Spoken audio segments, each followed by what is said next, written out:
नमस्कार सांग माने स्वागत करुछि आपण मानकु आउ एक नुआ फिल्म कहानी रे कुहा जाए शिक्षा मनीष को सर्वोच्च शिखर रे पहुंचाई थाए। शिक्षा को पूर्णांग करने को हेले शिक्षक और शिक्षार्थी दुही को अवदान अत्यंत जरूरी होता है। सकारात्मक शिक्षा ग्रहण कले विद्यार्थी माने जीवन में बहु उन्नति करिथांते। तेणु प्रत्येक शिक्षक उपरे जड़े सफल तथा श्रृंखलित छात्र गठनर दायित्व थाए। तेबे सांग माने आज आम एमिति एक फिल्म एक्सप्लेन करिबा जेउथिरे जड़े गुरु बा सार तांको छात्र मानक जीवन में किभली पथ प्रदर्शक साजुछंती आउ ताको किपरि सबु विपदरु रक्षा करुछंती। तेबे फिल्म प्रारंभ रे आमे एक विद्यालय देखु जेउठी छात्र छात्री मानक द्वारा प्रार्थना चली थाए। प्रार्थना कार्यक्रम शेष होगा पर स्कूल को जड़े पूर्वतन छात्र रमेश छोटराय आसी पहुंचे। से 15 वर्ष तले अगणी सार उद्धार नहीं किसी टंका को फेरैबा पई स्कूल को आसी थाए। वर्तमान से जड़े सब रजिस्टर ऑफिसर हो सारी थाए। से प्रथमे प्रधान शिक्षक को मुंडिया मारे और तार परिचय दिए। सार ताकू भीतर को नहीं बसवा कहती तो रमेश कहे, सार मु एपर्यंत एते योग्य हैनी जे आपनक सामने चेयर रे बसिबी। रमेश रो एमती शिष्टाचार देखि सार ता विषय रे जानिबा को इच्छा करंती। रमेश कहे से 15 वर्ष तले से स्कूल रे पाठ पढ़िला बेले एक अजणा रोग रे ता बापा मरीगला। बड़ बापा घर लोके जोर जबरदस्ती तांको जमी नहीं गले। घरे अभाव अनटन देखा देबारु ता पाठ पढ़ारे डोरी बंधा ही गला। से गोठिया ही गाई चरेला आउ ता माँ शांत घरे जाई काम कला। सेइथिरे तांकर गुजराण चलुथला। अगणी सार स्कूल रे पाठ पढ़ाउथिबा बेले रमेश सेई पटे गाई गोठ नहीं कि जाए। से गाई गोठ छाड़ी देई सारंको पाठ शुणे आउ घरे आसी सेई पाठ को पुणी पढ़े। थरे रमेश झरका पाखे ठिया होई पाठ शुणुथिबा बेले अगणी सार पिला मानकु एक गणित प्रश्न पचारती। श्रेणी रे केही कहिबा पूर्वरु रमेश तार सठिक उत्तर दे दिए। सार किए एहार उत्तर कहिला पचारु पचारु रमेश डरी जाई घर को दौड़े। अपर पक्षे पड़िया रे एक क्रिकेट मैच चालू थाए। सेकेंड इनिंग्स मैच रे शांत एक पुओ बैटिंग करुथाए। से एक चौका मारी दल को जिताउथिबा बेले रमेश भूल बसत पड़िया भीतर को पशि आसे तो बॉल टी ता गोड़े बाजी चौका मिस हो जाए। तांको दल हारी जाए। शांत एक पुओ रमेश उपर फुल रागी जाए। से घर को आसी एक कथा ता बापा को कहे तो शांत रमेश को डकाए। रमेश रो माँ पुओ को धरी शांत एक घरे पहुंचे। रमेश मु निर्दोष बोली जेते कहले भी शांत ता कथा जम्मा शुणुतिनी। से ताकू 100 थर बस उठ कराए। एहा देखी शांत एक झियो रमार दया हुए। से ता बापा को कहिबारु शांत रमेश को क्षमा कर दिए। घर को आसी रमेश रमार तारीफ करे आउ माँ को कहे, माँ रमा पाई मु आज बंची गली नहेले मो गोड़ दीटा अचल हो जाइथांता। अच्छा कहलु माँ आमे कौन एमती दुख कष्ट सही चलथिबा आम दुख कष्ट कौन केबे दूर हबनी।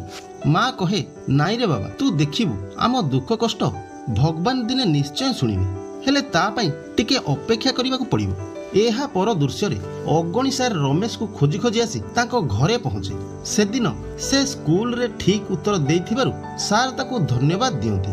तार एमिति प्रतिभा देखि रमेश को स्कूल छाड़िबाकू तार माँ को कहती। हेले माँ कहे, आमे तो अभाविक लोक 150 घर लोके आम जमी नहीं जिबा दिनठू आमे बहु कष्ट रे चलुछु। खाली शांत एक घरे टिके बोलहाक करिदेबारु आमे दी ओली खाई पारुछु। एमिति रे मु ता बही खाता किनिबाकू कोउठू पैसा आनिबी तो सार रमेश रो सबु खर्च बहन करिवे बोली तार माँ को कहती। एहा परे रमेश स्कूल जिबा आरंभ करे। शांत एक झियो रमा भी सेई स्कूल रे पढ़ुथे। प्रथमे स्कूल पिला माने रमेश को बहुत चिड़ांती ता सह खूब लागंती। एथिरे रमा ताको सहाय्य करे। से तार सांग हुए। दुहे मिसी स्कूल रे भल पाठ पढ़ंती। रमा रमेश को साइकेल चढ़िबा सिखाई दिए। तांको घर को जाई खिया पिया करे। एमिति रे तांको भितरे दोस्ती बढ़ी जाए आउ धीरे धीरे एई दोस्ती प्रेम रे परिणत हो जाए। तेबे ए सब कथा रमेश प्रधान शिक्षक को कहूଥାଏ। हेले बड़ दुखर विषय अगणी सार 2 वर्ष पूर्वे स्कूल रु रिटायर नहीं सारी थांती। वर्तमान से केउठी काहा को जणा न थाए। सार बहु खोजा खोजी करी ऑफिस रजिस्टर रु तांको घर एड्रेस पाती आउ रमेश को दियंती। तांको घर थाए जगत सिंहपुर जिलार बालीकुदा अंचल रे। एथर रमेश अगणी सार को गाँ को जीवा पई मने मने चिंता करे। एहा परे रमेश रो ऑफिस दृश्य आसे। जमी किणा बिका करैबा थाए रमेश रो मुख्य काम। जेमिति कि खरीदारी और विक्रेता सहमति जानिबा, टंका प्राप्त हेछि कि नै जानिबा तथा तांको डॉक्यूमेंट चेक करिबा। ऑफिस रे जड़े हेड क्लर्क थाए अमर राय। से रमेश रो आसिस्टांट भावे काम करे। जदि केबे रमेश व्यस्त किंबा अनुपस्थित थाए तो तांको कामर तदारक से करिदिए। एई जमी किणा बिका ड्यूटी भितरे ता स्कूल बेलर जड़े सांग कार्तिक सह तार भेट हुए। दुहे परस्पर को भेटी बहुत खुशी हुंती। हेले कार्तिक अभाव रे पड़ी कौनसी लोक को ता जमी बिक्री करुथाए आउ सेठाकू से राजीनामा रे स्वाक्षर करने को आसी थाए। रमेश सेठारे खरीदारी लोक को सबुतक टंका फेराई कार्तिक को साहाय्य करे। कार्तिक बहुत खुशी हुए। एहा परे रमेश तांको स्कूल ब्याच रो अन्य पिला मानक कथा पचारे। सेते बेलकू तार सांग माने किए कोठी चाकरी करि सारी थांती तो किए बाहेई सांसारिक हेई सारी थांती। आउ जेतेबेले रमेश रमा कथा पचारे तो कार्तिका कहे अरे ता भाई शांत को डरई धमकई सबु जमी बिकिदेला। से कटक रे बा हेछि आउ एबे सेई कटक रे रहउछि किंतु रमा आउ ता बापा गाँ रे रहउछंती। मु एबे सुनिछि से एबे कुआडे गोटे प्राइवेट हॉस्पिटल रे जॉब करूछि जोठु ता पई प्रस्ताव आसुछि से बाहा हबनी बोली सफा सफा कहि दउछि। एथिरे रमेश टिके हसी दिए कारण स्कूल रे पढ़िला बेले रमेश आउ रमा परस्पर को भल पाउथिले। कार्तिक कहे अरे मु गोटे कथा सुनिथिली तू कुआडे ताको बा हबाको कथा देइछु बोली से आउ काहाको बा हबाको राजी होउनी। हेले रमेश ए विषय कार्तिक को किछि कहेनी। से ता पर दिन रमा को भेट करने हॉस्पिटल को जाए। रमा और रमेश परस्पर ठू अलग हवा अनेक दिन हो सारी थाए। रमा हॉस्पिटल रे रमेश को देखी खुशी रे ता आखि छल छल हो जाए जेमिति दुहे दुही को मने मने खोजुथिले। एहा परे दुहे एक नदी कूल को जाती अलगा थाई भी दुहे दुही को केते भल पाउथिले आउ केते मिस करुथिले से विषय आलोचना करती। रमा कहे आम भल पाइबा विषय घरे जानिला परे बापा मते बारीपदा मामू घर को पठेई देले। रमेश कहे तू एठारु गला परे मते एठी रहिबाकू जम्मारू भल लागिलानी। बड़ बापा को घर द्वार बिकी देई आमे कटक चली गलु। मु सेठारे रेभेन्सा रे एडमिशन नेली सेठी पाठ पढ़ी आजी खंडे चाकरी पाइछि। तेबे दुहे परस्पर को पाई तांको भितरे प्रेम पुणी जागी उठे। एहा परे रमेश अगणी सार को टंका फेरिबा पई जगत सिंहपुर अभिमुखे बाहरे। सेठारे तांको घरे पहुंच तो तांकर बहु आसी तमे किए आउ तांकू कोन पई खोजुच बोली पचारे। रमेश टंका फेराइबाकू आसीछि बोली कहिबारु बहु मोते देई दियो से आसिले मु तांकू देई देबी बोली कहे। किंतु रमेश सार को हाथ रे सीधा सड़क टंका देबी बोली कही सेठारु चली आसे। तेबे रमेश सेठारे सार नथिबार खबर पाए। से निराश रे चली चली आसुथिबा बेले ता स्कूल बेलर जने सांग बाबाजी सह तार भेट हुए जिए एक चा दुकान करिथे। रमेश सार को विषय रे ताको पचारिबारु से कहे किछि दिन तळे सार मोरी दुकान तळे चादर घोड़ी होई सोईथिले। मु तांकू देखि आश्चर्य हो गली। से तो कथा भी मते पचारुथिले। मु तांकू घर को आनी तांको सेवा करी बोली कहिली। हेले मो व्यस्तता भितरे से केउ आडे चाली गले। अगणी सार थिले जने स्वाभिमान लोक से बा काहेकि काहा उपरे बोझ होइथांते। ए कथा सुनी रमेश आखिरे धार धार होई लुह बोई जाए। से निजको धिक्कारे कहे सार एमिति समय मु तांको पई किछि करि पारिलिनी। भगवान मते केबे क्षमा करिवनी। से प्रतिज्ञा करे सार को न पाइला पर्यंत विश्राम नेबिनी। एहा परठू रमेश सार को फोटो देखई को एणे तेणे खोजी बुले। दिन पर दिन बीती जाए। दिने से रास्ता कड़े किछि लोक रुंड होइथिबार देखे। संदेह रे रमेश सेठा को दौड़ी जाई देखे तो से थांती अगणी सार पूरा पूरी रोगाक्रांत अवस्था सेठारे से पड़ी थांती। रमेश आउ काल विलंब न करी तांको हॉस्पिटल को नहीं जाए। ए खबर से तार माँ और रमा को दिए। डाक्तर को चिकित्सा जना पड़े खाद्य अभाव सार को शरीर बहुत दुर्बल हो जाइए। देहरु रक्त कमी जाइए। सबुठु चिंतार विषय थाए तांको ग्रुप रो रक्त मिलु न थाए। तो रमेश रो रक्त ग्रुप सह सार को ग्रुप मैच करे। रमेश सार को रक्त दिए। ठीक समय रे रक्त दिया जिबारु सार धीरे धीरे सुस्थ हुंती। ए सबु देखी डाक्तर रमेश को पचारे ये लोक तुमर किए। रमेश कहे से मोर सबु किछि। एहा भितरे रमेश रो माँ और रमा आसी हॉस्पिटल रे पहुंची जाती। से माने सार को देखी बहुत खुशी होती। रमा सार को पाद स्पर्श करे। सार लुह भरा आखिरे कहती जहा को जन्म करी सीए मते घरु तोड़ीदेला आउ जहा को छात्र करी से मो जीवन बचाइला। तेबे रमेश सार को निज घर को नहीं आसे ताकर सेवा आउ जत्न निए। थरे रमेश सार को किछि टंका दिए। सार एसबु किछि बुझी पारंतिनी। रमेश रो माँ कहे तमे मते सिलाई मेसिन किनिया जो टंका धार देइथिलो ये सेई टंका से तार प्रथम दरमा तुमको दब बोली ठाकुर को पाखरे साइति की रखिथिला। सार एसबू जानी खूब आनंद अनुभव करती। से रमेश रो माँ को कहती रमेश तो पाठ पढ़ी चाकरी कला दरमा भी पाइला एबे ता बाहाघर ठीक कर दियो। रमेश रो माँ रमा को पसंद करी रखी थे। से एक कथा सार को जणाए। सार कहती साते ए प्रस्ताव रे राजी हेबे कि नहीं संदेह लगुच। तो रमेश रो माँ साते को राजी कराइबा दायित्व सार को दे दिए। अन्य पटे देखा मिले सातेकर वृद्धावस्था आसी जाइए। रमार बाहाघर को नहीं से बड़ चिंतार था कारण रमा पाई जिते प्रस्ताव आनिले भी से सबू भांगी दौथाए। से सबु बेले बापा को बुझाए मु बाहे चली जावा परे तुम केयर किए नब। साते कहे अरे माँ कहीं किए बुढ़ा बापटा मनरे दुख दौचु तो बाहाघर न देखिले मु कौन शांति रे मरी परिबी। रमा मुहरे राग स्पष्ट जना पड़ुथाए। बापा कहे मु जानिछि रे माँ पिला दिने रमेश पाखरु तते दूरेई देइथिल बोली तू एजाई मो उपरे अभिमान करिछु। अरे सेते बेले सेईटा आम वंश बुनियादर परंपरा कथा थिला। मो जगारे जो बापा भी थांता से भी सेया करिथांता। हौ तू से कथा छाड़ मु एबे सुनिली रमेश कुआडे गोटा बड़ चाकरी करिछि। तू जदि ताको पाई खुशी हबु मोर एथिरे किछि आ आपत्ति नाही। ए कथा सुनी रमा बेस खुशी हे जे। एहा परे रमेश जीवन रे बड़ संकट देखा दिए। ता ना रे जमी जालियाती करिथिबार संगीन अभियोग हुए। 12 एकर 37 डिसमिल थिबा जने जमी मालिक नवीन राउतराय से अमेरिका रे रहे। से अभियोग करे ता अनुपस्थिति रे सब रजिस्टर ऑफिसर रमेश छोटराय ता जमी को आरके बिल्डर को बिकी देइछंती। एहा सुनी जने महिला उच्च अधिकारी रमेश उपरे भीषण रागी उठे। से संगे संगे रमेश को ऑफिस को डाके। रमेश कहे हाँ मैडम से जमी रजिस्ट्रेशन मु करिथिली। सबु डॉक्यूमेंट जांच कला परे ही मु बिक्री दलील रे दस्तखत करथिली। सेठारे सामना रे बसी थाए जमी मालिक नवीन राउतराय।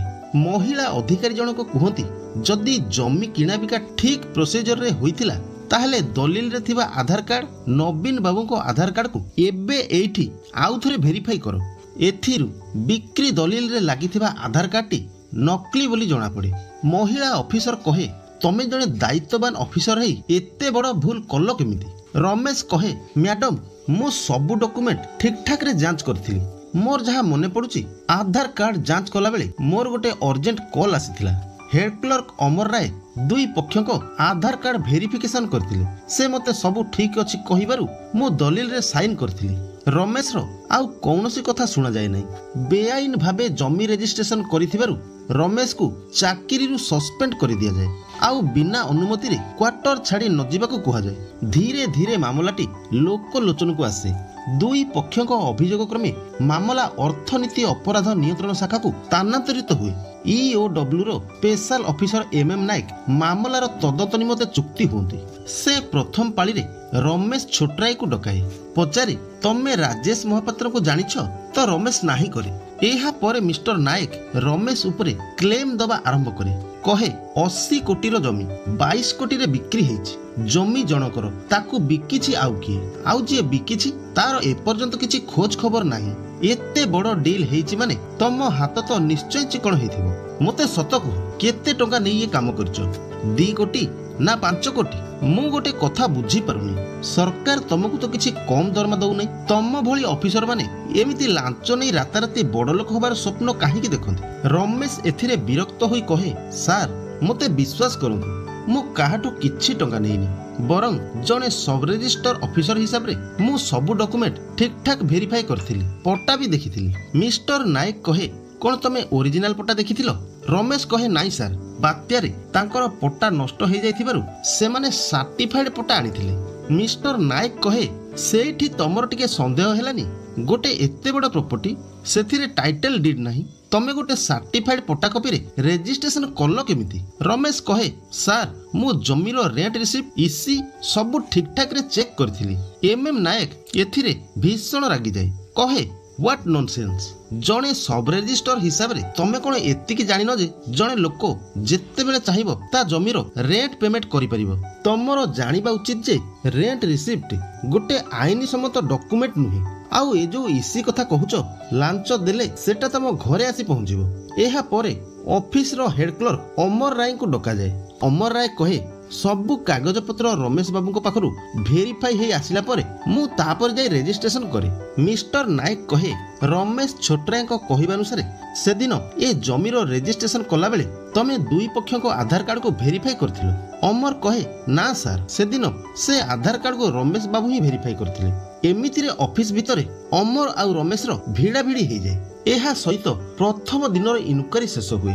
से पर्यंत रमेश एसबु कथा ता माँ कि सार को कहि न थाए। से भीतर भीतर बहुत निराश थाए। एहा परे द्वितीय दिन रो इनक्वारी रे आरके बिल्डर रो एमडी राजेश महापात्र को डका जाए। से सफा सफा कहे सार मु ए विषय किछि जानिनी। जमी किना बिका काम मो ऑफिस स्टाफ माने करंती। जमी डील हेई सारिला परे मु केवल एडवांस किबा फाइनल पेमेंट दिए। जमी रजिस्ट्रेशन पई मो बदल रे आम ऑफिस रो कहीं डायरेक्टर माने जानती। एहा परे जमी दलाली अभिजीत पाल को डका जाए। से कहे सार जमी किणेबा बिकेबा काम आमर सेति पई मु कमिशन निए। नवीन मोर पिला दिनर सांग थरे से मते कहिला शंकरपुर हाईवे कररे मोर गोटे बड़ जमी अछि। मु तांको नेई आम सार को पाखरे पहुंचाई देली।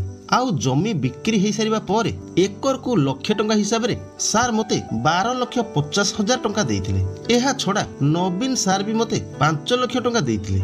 मु टंका पाई सारला परे से जमी केमिति बिक्री हैला मोर से सब जानिबा कोन दरकार। अपर पक्षे रमेश रमा सहित भेट होई ये सबु कथा कहे।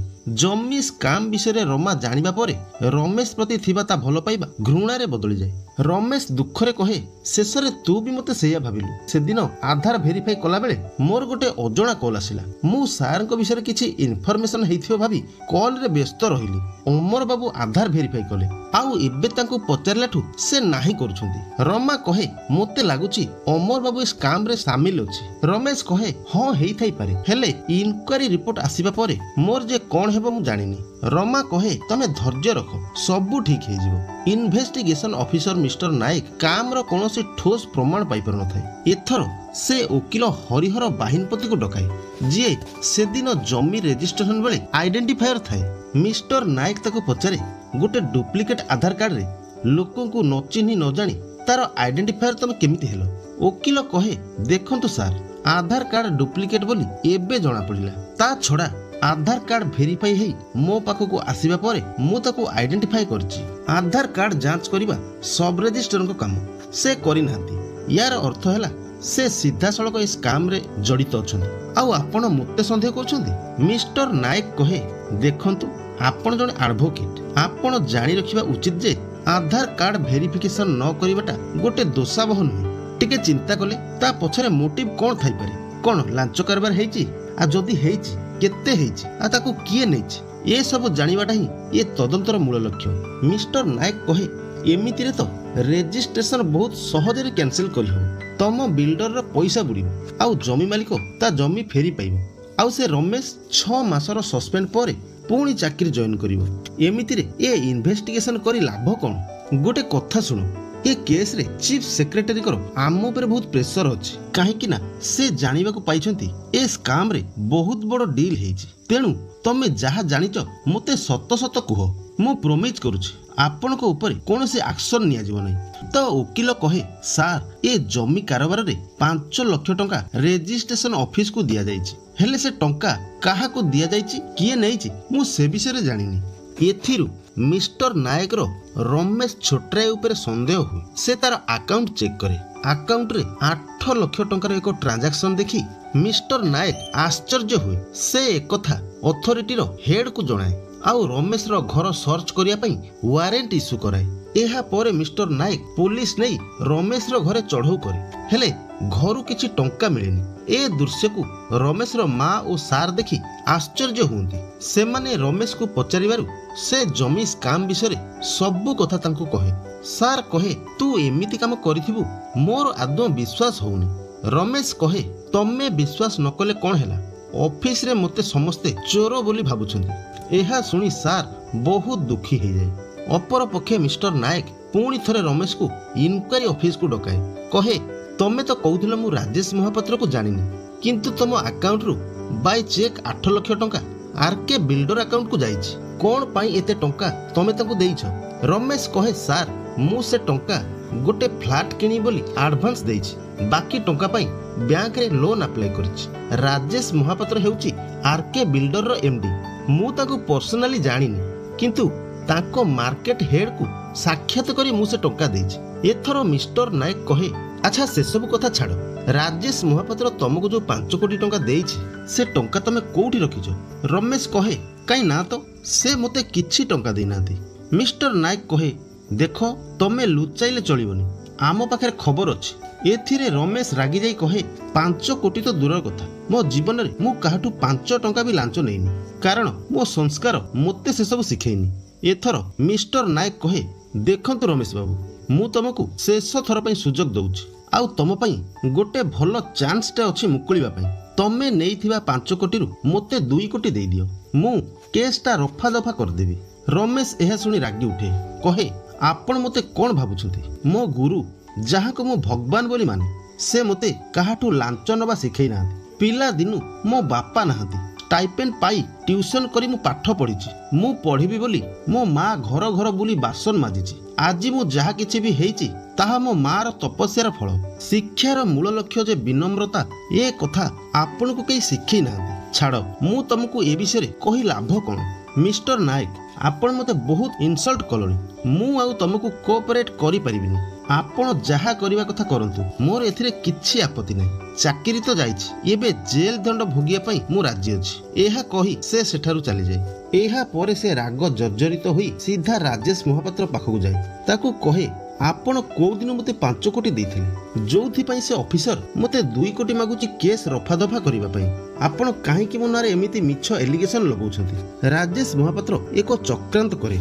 से कहे सुनो रमेश, तमे व्यस्त होन, मु तुमको 2 कोटी देबी, आउ तमे नै सेई ऑफिसर को दबो। तम ऊपर केस उठी जिवो, आउ मु मो जमी फेरी पाइबी। किंतु रमेश ए प्रस्ताव रे राजी होइनी। से कहे मो शिक्षक मते से सब सिखैनी, से मते जो शिक्षा देइछंती हुए तो से रास्ता जाई मो नरक को जीवा पे प्रस्तुत अछि। किंतु तम भली भ्रष्टा लोकर कथा पड़ी मोर स्वर्ग सुख पाइबारे जो इच्छा नहीं। एहा परे रमेश घर को आसी बहुत कांदे। ताकू एमिति चिंतित थिबा देखि सार पचारिबारु से स्काम रो समस्त घटनावली को सार को सह आलोचना करे। कहे आपण सिना मते सत्य न्याय धर्म विषय शिक्षा देले, हेले ए समाज रे थिबा पिशाच मानक कबळरू मु केमिति रक्षा पाइबी से शिक्षा देलेनी। एमिति लोकंको हाबुडरे जे पडिची से रसा तळको जाईची। सार कहंती ना रमेश, तू सेमिति काहे भाबुचु? जुगे जुगे सत्यर जय हेइची, आउ तू जदि प्रकृतर सत् पथरे थिबु ना, तोर निश्चय जय हबो।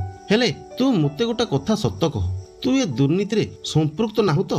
रमेश कहे सार आपण मो मार्गदर्शिका, मो माँ मो पई देवीटीए भली, मु तुम 2 जन को राण खाई कहूची, मु ए स्काम विषय किछि जानिनी। सार कहंती हौ ठीक अछि, तू धैर्य रख, मु तोते दोष मुक्त करिबी। एहा परे अगणी सार निजे इनक्वारी ऑफिस को जाए। सेठारे मिस्टर नायक सार को देखु देखु मुंडियाटी मारे। मिस्टर नायक रो एमिति व्यवहार देखि सार आश्चर्य होई पड़ंती। कहंती बाबा आपण किए? मु आपण को चिन्हि पारुनी। मिस्टर नायक कहे आपण को भली देवता माने केते जे काहा को मनीष करछंती तार हिसाब नाही। आपण केते काहा को मने रखिबे? वास्तव रे एमएम नायक थाए अगणी सार को पुरातन छात्र, माने मुरली मोहन। छोट बेले मुरली को जेबे ता बापा बिल को पठाउथिले, सार ताको बापा सह झगड़ा करी ताको स्कूल को आणुथिले। निज साइकेल रे बसाई स्कूल नबाणीबा करुथिले। पैसा पत्रर असुविधा थिबारु प्रति वर्ष सार तार परीक्षा फीस देउथिले। सार सेठारे मुरली को देखि बहुत खुशी होती। मिस्टर नायक कहे सार आपण सिना मते भूली जाइछंती, हेले ए जीवन थिबा पर्यंत मु आपणकर ऋणी होई रहिबे। से ताको पई किछि खाइबा बंदोबस्त करे। सार कहंती नाई मुरली, मु जो काम पई एठको आसीची से कामटा मोर हेगला परे मु तोठू मागिकी खाइबी। मुरली कहे कहंतु सार, मु से काम पूरा करि पारले सेइटा ही मोर गुरु दक्षिणा हेबो।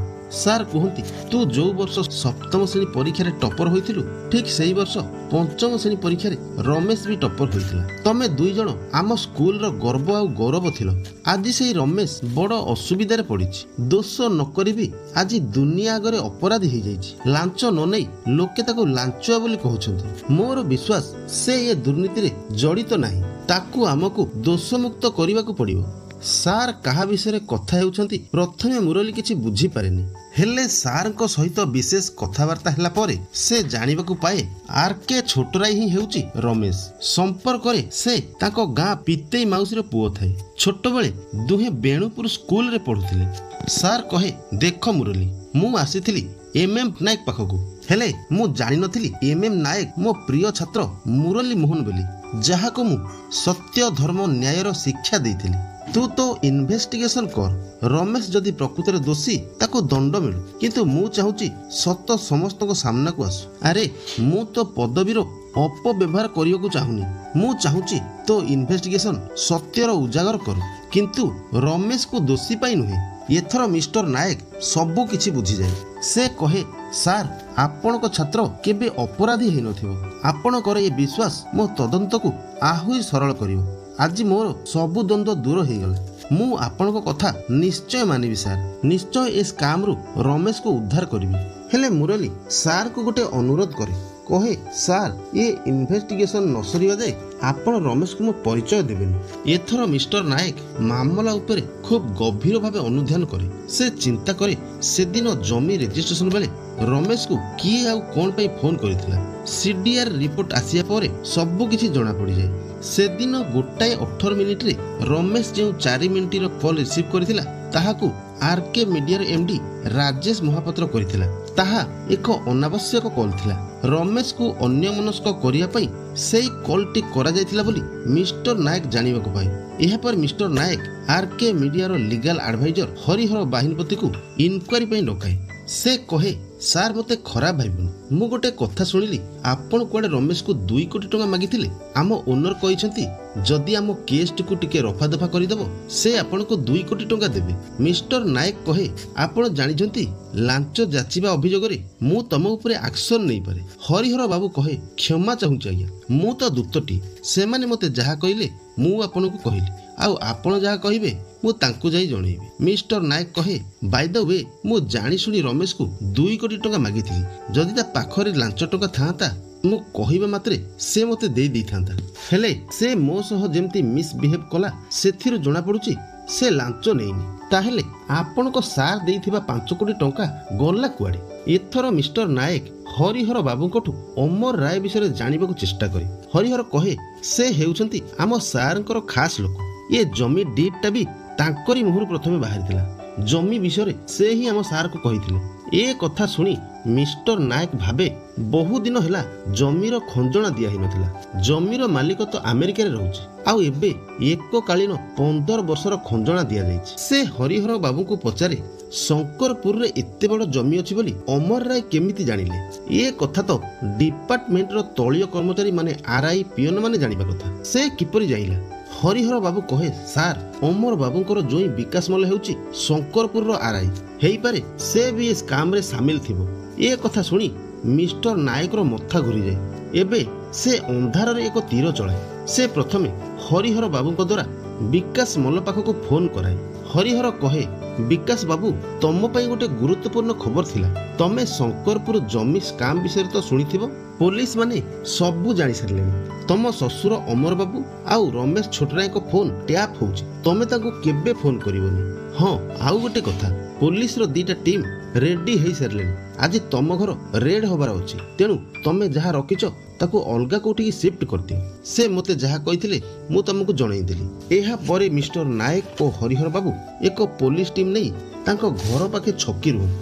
ବିକାଶ ଟଙ୍କା ବ୍ୟାଗ ନେଇ ସ୍କୁଟିରେ ଖସି ପଳାଉଥିବା ବେଳେ ପୋଲିସ ମାନେ ତାକୁ କାବୁ କରିନିଅନ୍ତି ଆଉ ଟଙ୍କା ସବୁକୁ ଜବତ କରିନିଅନ୍ତି। ଭୟରେ ବିକାଶ ତା ଷ୍ଟେଟମେଣ୍ଟରେ ସବୁ ସତ କଥା କହିଦିଏ। ଠିକ୍ ତା ପରଦିନ ରେଭେନ୍ୟୁ ଡିପାର୍ଟମେଣ୍ଟର ଏକ ଉଚ୍ଚସ୍ତରୀୟ ମିଟିଂ ବସେ, ଯେଉଁଥିରେ ବଡ଼ ବଡ଼ ଅଧିକାରୀମାନେ ଆସି ପହଞ୍ଚନ୍ତି। ଏଥର ମିଷ୍ଟର ନାୟକ ତାର ଇନଭେଷ୍ଟିଗେସନ ରିପୋର୍ଟକୁ ଏକ୍ସପ୍ଲେନ କରେ। କହେ, ଶଙ୍କରପୁର ମୌଜାର ଖାତା ନମ୍ବର 349 ଓ ପ୍ଲଟ ନମ୍ବର 1257ରେ ଥିବା 22 ଏକର 37 ଡିସିମିଲ ଜାଗାର ମାଲିକ ନବୀନ ରାଉତରାୟ। ସେ ଆମେରିକାରେ ବହୁ ବର୍ଷ ହେଲା ରହୁଛି।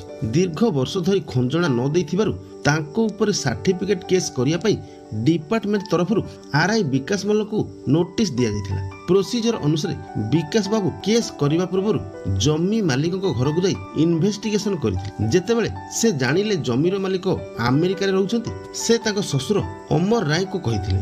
ଆଉ ଅମର ରାୟ ଆର୍କେ ବିଲ୍ଡରର ଏମ୍ଡି ରାଜେଶ ମହାପାତ୍ରଙ୍କୁ ଜଣାଇଥିଲେ।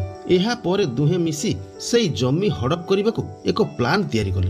ଏଥିରେ ତାଙ୍କର ସାଥ ଦେଲା ଦଲାଲ ଅଭିଜିତ ପାଲ। ସେ ତାଙ୍କର ଜଣେ ବନ୍ଧୁ ଶ୍ରବଣ କୁମାରକୁ କିଛି ଟଙ୍କା ଲୋଭ ଦେଖାଇ ଜମିର ମାଲିକ ବନାଇଥିଲେ ଓ ତାଙ୍କର ଫେକ୍ ଆଧାର କାର୍ଡ ବନାଇ ଜମି ରେଜିଷ୍ଟ୍ରେସନ କରିଥିଲେ। ଏସବୁ ସହଯୋଗ ପାଇଁ ଆର୍କେ ବିଲ୍ଡର ତରଫରୁ ଶଙ୍କରପୁର ଆର୍ଆଇ ବିକାଶ ମଲ୍ଲକୁ 5 କୋଟି ଟଙ୍କା ଦିଆଯାଇଥିଲା ରମେଶ ଛୋଟରାୟଙ୍କୁ ଦେବା ପାଇଁ। କିନ୍ତୁ ଜଣେ ସଚ୍ଚୋଟ ଅଫିସରଙ୍କୁ ଟଙ୍କା ଦେବା ପାଇଁ ବିକାଶ ମଲ୍ଲର ସାହସ ହୋଇନଥିଲା। ତେଣୁ ସେ ସେହି ଟଙ୍କାକୁ ନିଜ ପାଖରେ ରଖିଥିଲା। ଆଜି ସେ ଖସି ପଳାଇ ଯାଉଥିବା ବେଳେ 5 କୋଟି ଟଙ୍କା ସହ ପୋଲିସ ହାତରେ ସେ ଧରା ପଡ଼ିଛି। ଅଧିକାରୀମାନେ ଏ କଥା ଶୁଣି ସାରିବା ପରେ ରମେଶ ଉପରେ ହୋଇଥିବା ଅଭିଯୋଗକୁ ପ୍ରତ୍ୟାହାର କରିନିଅନ୍ତି ଓ ପୁନଃ ଡ୍ୟୁଟିରେ ଜଏନ୍ କରିବା ପାଇଁ ଆଦେଶ ଦିଅନ୍ତି। ଏହା ପରେ କାମରେ ଜଡ଼ିତ ଥିବା ସମସ୍ତଙ୍କୁ ପୋଲିସ ନେଇଯାଏ। ରମେଶ ଏଥିରେ ବହୁତ ଖୁସି ହୋଇ ମିଷ୍ଟର ନାୟକଙ୍କୁ ଧନ୍ୟବାଦ ଦିଏ। ସେ ପର୍ଯ୍ୟନ୍ତ ରମେଶ ମିଷ୍ଟର ନାୟକଙ୍କୁ ଭଲରେ ଚିହ୍ନି ନଥାଏ। ମିଷ୍ଟର ନାୟକ କହେ, ଆରେ ମୋତେ ଅଗଣୀ ସାର୍ ତୋ ବିଷୟରେ ସବୁ କଥା କହିଛନ୍ତି। ମୁଁ ହେଉଛି ତମ ଉପର ଶ୍ରେଣୀରେ ପଢୁଥିବା ମୁରଲୀ ମୋହନ, ମାନେ ତୋ ଭାଇ। ଏହା ପରେ ଦୁହେଁ ଖୁସି ଖୁସି ସାର୍ଙ୍କ ପାଖକୁ ଯାଆନ୍ତି। ମୁରଲୀ କହେ, ସାର୍ ଆପଣଙ୍କ ଆଶୀର୍ବାଦରୁ ଆମର ଜୟ ହେଇଛି। ଏଇ ନିଅନ୍ତୁ ଆପଣଙ୍କ ଗୁରୁ ଦକ୍ଷିଣା। ସାର୍ ଏଥିରେ ଖୁସି ହୋଇ 2 ଜଣଙ୍କୁ କୋଳେଇ ନିଅନ୍ତି ଆଉ କୁହନ୍ତି, କେହି କାହାକୁ ଚିହ୍ନି ପାରୁନି, ତେଣୁ ଆଜିଠୁ ତମେ ତମ ନାଁ ଇଂରାଜୀରେ ନ ଲେଖି ଓଡ଼ିଆରେ ଲେଖିବ। ଏହି ସମୟରେ ରମା ସାର୍ଙ୍କ ପାଇଁ ଆଉ ଏକ ଖୁସି ଖବର ନେଇ ଆସେ। ସାର୍ ରାଷ୍ଟ୍ରପତି ପୁରସ୍କାର ପାଇଁ ମନୋନୀତ ହୋଇସାରିଥାନ୍ତି। ଏ ଖୁସିରେ ମୁରଲୀ ଓ ରମେଶ ତାଙ୍କ ବ୍ୟାଚର ସମସ୍ତ ସାଙ୍ଗମାନଙ୍କୁ ଡାକନ୍ତି। ଆନନ୍ଦ ଉଲ୍ଲାସ ଓ ନାଚ ଗୀତ ସହ ପୁରସ୍କାର ଉତ୍ସବ ପାଳନ ହୁଏ। ଏହି ଉତ୍ସବରେ ରମାର ବାପା ସାଆନ୍ତେ ବି ଆସିଥାନ୍ତି। ସେ ଅଗଣୀ ସାର୍ଙ୍କୁ ରାଷ୍ଟ୍ରପତି ଉପାଧି ଦେଇ ପୁରସ୍କୃତ କରନ୍ତି। ଏହା ପରେ ଛାତ୍ରମାନଙ୍କ ତରଫରୁ ଅଗଣୀ ସାର୍ଙ୍କୁ 5 ଲକ୍ଷ ଟଙ୍କା ପ୍ରଦାନ କରାଯାଏ। ହେଲେ ସାର୍ କୁହନ୍ତି, ମୋ ଛାତ୍ରଛାତ୍ରୀମାନଙ୍କ ଅବଦାନ ମୋତେ ଆଜି ବିସ୍ମିତ କରିଛି। ଆରେ ତମେମାନେ ହିଁ ତ ମୋର ପ୍ରକୃତ ଧନ ସମ୍ପଦ। ମୋର ଏ ଟଙ୍କା ଦରକାର ନାହିଁ, ବରଂ ତମେମାନେ ଗୋଟେ କାମ କର, ସେ ଟଙ୍କାକୁ ଟିଚର୍ସ ୱେଲଫେୟାରକୁ ଦେଇଦିଅ। ଏହାପରେ ସାର୍ ସାଆନ୍ତକୁ ତାଙ୍କ ମନ କଥା କୁହନ୍ତି। ତାଙ୍କ ପୁତ୍ର ଛାତ୍ର ରମେଶ ପାଇଁ ରମାର ହାତ ମାଗନ୍ତି। ସାଆନ୍ତେ କୁହନ୍ତି, ଆରେ ରାଷ୍ଟ୍ରପତି ପୁରସ୍କାର ପ୍ରାପ୍ତ ଅଗଣୀ ସାର୍ ଯେ ମୋର ସମୁଦି ହେବେ, ଏ ତ ବଡ଼ ସୌଭାଗ୍ୟର କଥା। ତ ସାଆନ୍ତେ ଖୁସି ଖୁସି ରାଜି ହୋଇଯାଆନ୍ତି। ଏହା ଥିଲା ଫିଲ୍ମ ସାର୍ର କାହାଣୀ। କାହାଣୀଟି ଆପଣଙ୍କୁ କେମିତି ଲାଗିଲା କମେଣ୍ଟ ମାଧ୍ୟମରେ ଜଣାଇବେ ଆଉ ଲାଇକ୍ ଦେବାକୁ ଭୁଲିବନି। ରହୁଛି, ପୁଣି ଫେରିବି ଆଉ ଏକ ଫିଲ୍ମର କାହାଣୀ ନେଇ। ଜୟ ହିନ୍ଦ।